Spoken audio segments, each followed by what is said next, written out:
Omicron से जुड़ी या यूं कहें कि कोरोना से जुड़ी कुछ अच्छी और कुछ बुरी खबरों के साथ मैं डॉक्टर विनय खत्री आप सभी का स्वागत करता हूं।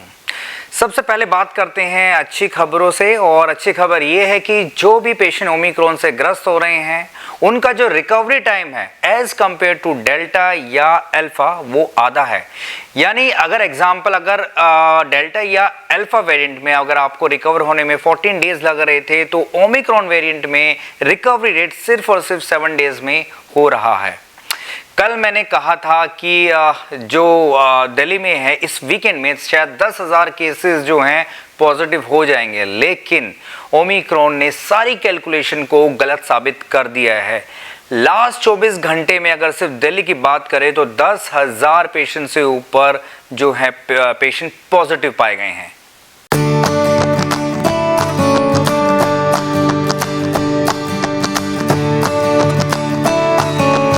डेल्टा वेरिएंट में जहां होम आइसोलेशन का टाइम था वो था 10 दिन, जबकि जो ओमिक्रॉन में होम आइसोलेशन का जो टाइम रखा गया है वो सिर्फ और सिर्फ 7 डेज है। इसके साथ साथ कल सेंट्रल गवर्नमेंट ने भी बहुत सारी गाइडलाइंस जारी की हैं।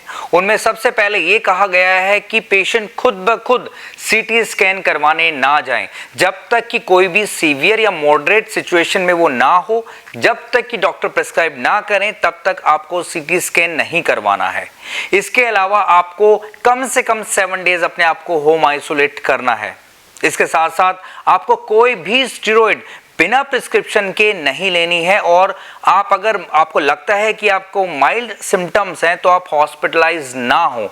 जब आपकी सिचुएशन डॉक्टर कहे कि मॉडरेट या सीवियर में लाइक कर रही है तभी जाकर हॉस्पिटलाइज्ड हों, ताकि जिन पेशेंट्स को जो ऑलरेडी मॉडरेट या सीवियर कंडीशन में है और जिनको जो है इलाज की सख्त ज़रूरत है पहले उनको मिल सके। पिछले 24 घंटे की बात करें तो सिर्फ दिल्ली में 10,665 पेशेंट जो हैं पॉजिटिव पाए गए हैं, और जिनमें से 8 की डेथ हो गई है। यूपी में 2038 कोई भी डेथ नहीं हुई है। उत्तराखंड में 505 यहाँ भी कोई डेथ रिकॉर्ड नहीं की गई है। हरियाणा में 2176 यहाँ भी कोई डेथ नहीं हुई है। मुंबई में 15,166 जबकि 3 डेथ यहाँ रिकॉर्ड हो चुकी हैं। केरला में 4,801 विद 29th डेथ। और अगर पूरे भारतवर्ष में अगर बात करें तो लास्ट 24 घंटे में 58,097 पेशेंट जो है पॉजिटिव पाए गए हैं, जिनमें से 534 लोगों की डेथ हो चुकी है। एक लेटेस्ट खबर और आई है ओमिक्रॉन के बारे में कि ओमिक्रॉन के पेशेंट्स को भी हॉस्पिटलाइजेशन की जरूरत पड़ रही है। अगर कंपेयर करें डेल्टा वेरिएंट से तो डेल्टा वेरिएंट में 20% पेशेंट को हॉस्पिटलाइजेशन की जरूरत पड़ी थी, जबकि ओमिक्रॉन वेरिएंट में ये रेशियो जो है या ये जो परसेंटेज है वो है 3.725, यानी 3.7 से 5% लोगों को ही हॉस्पिटलाइजेशन की जरूरत पड़ रही है। कोविड पोर्टल के अनुसार अभी तक 15 से 18 साल के टीनेजर्स की अगर बात करें तो उनके अंदर 1.6 करोड़ टीनेजर्स में वैक्सीनेशन ऑलरेडी पूरी हो चुकी है, जो कि एक बहुत अच्छी खबर है, और लगभग इतने ही अभी रजिस्ट्रेशन और हो चुके हैं। अभी एम्स में एक वेबिनार के थ्रू ये रिपोर्ट आई है कि डॉक्टरों ने जहां ये डिसीजन लिया है कि इस बार रेमडेसिविर और स्टेरॉइड का जितना कम से कम प्रयोग हो उतना कम से कम प्रयोग किया जाए। क्यों? क्योंकि ओमिक्रॉन के जो सिम्टम्स है वो माइल्ड हैं, और जहां पर अगर मॉडरेट या सीवियर कंडीशन नहीं आती तब तक इसका इस्तेमाल बिल्कुल भी ना किया जाए। जैसे कि मैं पहले भी कह चुका हूं कि जो ओमिक्रॉन का ट्रांसमिटेबल रेट है वो बहुत ज़्यादा है। अब एक छोटी सी कैलकुलेशन की है 1 जनवरी से लेकर 5 जनवरी तक, जहां पर 1 जनवरी को जो टोटल नंबर ऑफ केसेस थे वो थे 2,716, 2 जनवरी को हुए 3,194, 3 जनवरी को हुए 4,099, 4 तारीख को हुए 5,481 और 5 तारीख को हुए 10,655, यानी कम से कम 5 गुना जो है पेशेंट वो बढ़ गए हैं सिर्फ 5 दिनों के अंदर। और अगर वहीं डेथ्स की बात किया जाए तो टोटल 14 डेथ जो है रिकॉर्ड की गई हैं इन 5 दिनों के अंदर। कल जो है यानी लास्ट 24 घंटे में 89,742 जो हैं सैंपल कलेक्ट किए गए हैं, जिसकी रिपोर्ट शायद आज या कल में आ जाएगी। 2239 पेशेंट जो हैं वो रिकवर हुए हैं। 9,692 बेड्स अभी भी वैकेंट हैं दिल्ली में, जो मुझे लगता है कि इस हफ्ते या अगले एक हफ्ते के अंदर, टोटल एक हफ्ते के अंदर वो फुलफिल हो जाएंगे। 23,307 जो है टोटल एक्टिव केसेस हैं। तो यहाँ से अंदाज़ा लगाया जा सकता है कितनी स्पीड से ये जो केसेस है वो बढ़ रहे हैं, मल्टीप्लाई हो रहे हैं। मुझे लगता नहीं डबलिंग, तो मल्टीप्लाई हो रहे हैं। और आई थिंक हर एक जितने भी हमारे एसेट्स हैं उनकी शॉर्टेज जल्द होने वाली है।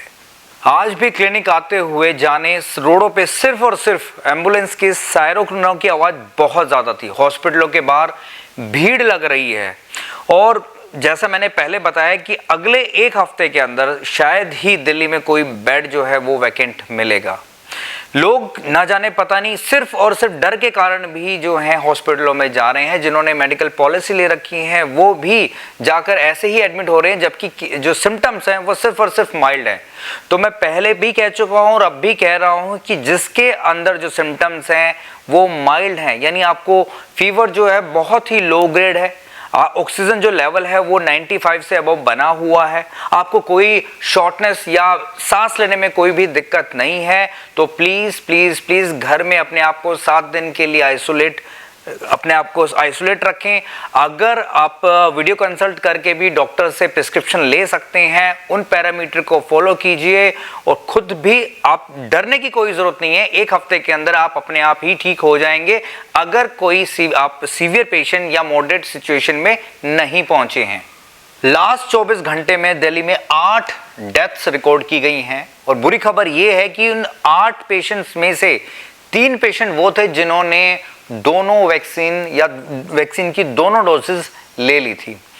अब अगर दोनों डोज ले रखी हैं तो ये ना समझे कि आप सुरक्षित हैं, क्योंकि मैंने पहले भी बोल चुका हूं, मैंने पहले एपिसोडों में भी मैंने ये बोला है कि अगर आप दोनों वैक्सीन भी ले चुके हैं, ये वैक्सीन इनइफेक्टिव है इस पर्टिकुलर वायरस के अगेंस्ट।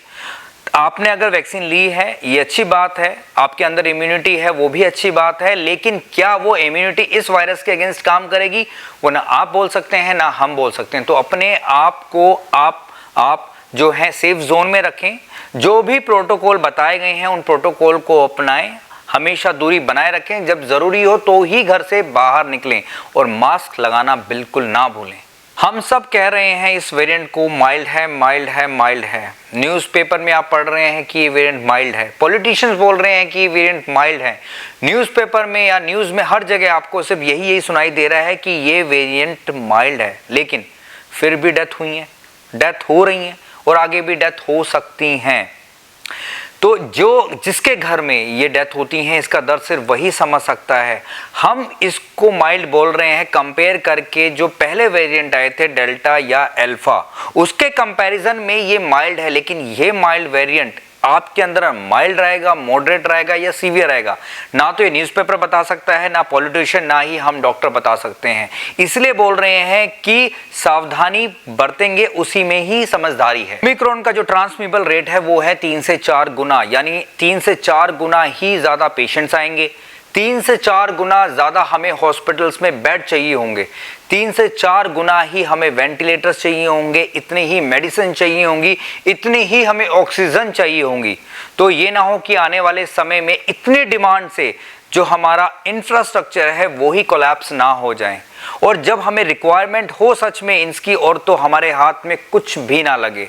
तो थोड़ा सा सतर्क रहें। हाँ, एक चीज़ और बताना चाहूँगा कि 3rd वेव आ चुकी है, तीसरी लहर आ चुकी है। जिनको ये लगे कि तीसरी लहर आएगी तो इस भ्रम में ना रहें, अभी से सावधानी बरतें ताकि आप खुद को, अपने परिवार को, अपने समाज को, अपने देश को बचा सकें। अब बात करते हैं हमारे इस एपिसोड के सबसे अहम पार्ट की, वो है टिप ऑफ द डे। और टिप ऑफ द डे में मैं बताना चाहूँगा उन पेशेंट्स के लिए जो कि डायबिटीज़ से परेशान हैं, उनको क्या करना है। अपने सबसे पहले तो अपनी जितनी भी मेडिकेशंस हैं वो टाइमली लेनी है, टाइम टू टाइम अपने शुगर लेवल को चेक करना है ताकि सारी वैल्यूज़ जो हैं नॉर्मल स्टेट में रहें।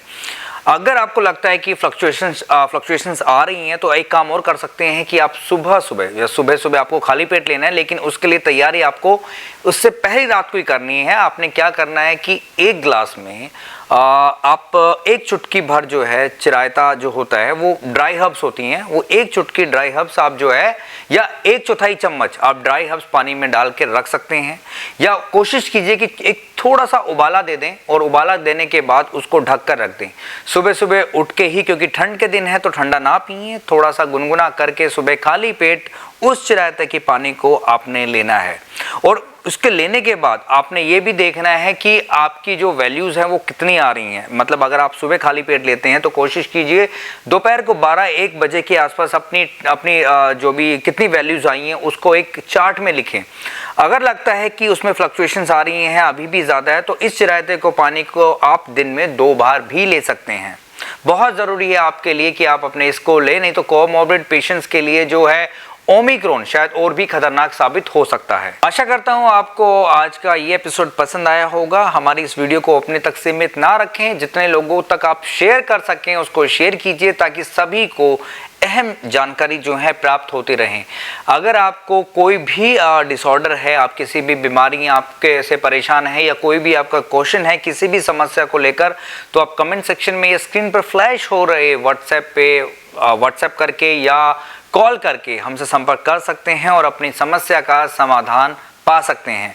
जल्द मिलेंगे कल एक नए एपिसोड के साथ, एक नई जानकारी के साथ। तब तक के लिए नमस्कार।